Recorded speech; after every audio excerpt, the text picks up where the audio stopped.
CCN news एक पाऊल महाराष्ट्रासाठी।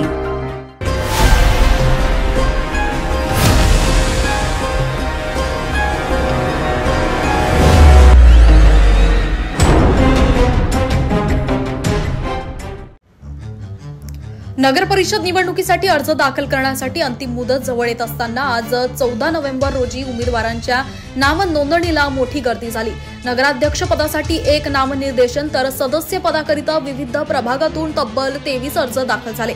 नगराध्यक्ष पदासाठी विलास घोलप यांनी उमेदवारी दाखल करून निवडणुकीला रंगत आणली आहे। प्रभाग क्रमांक 1 ते 14 मधील विविध पक्षांच्या उमेदवारांनी आपापले अर्ज दाखल केले असून भाजपकडूनही उत्स्फूर्त प्रतिसाद दिसून आला। भाजप अल्पसंख्याक आघाडीचे जिल्हाध्यक्ष शेख अनीस शेख बुढन यांनी प्रभाग 5 मधून तर उत्साही युवा कार्यकर्ता मुकेश पडघान यांनी प्रभाग 2 मधून अर्ज दाखल केलाय।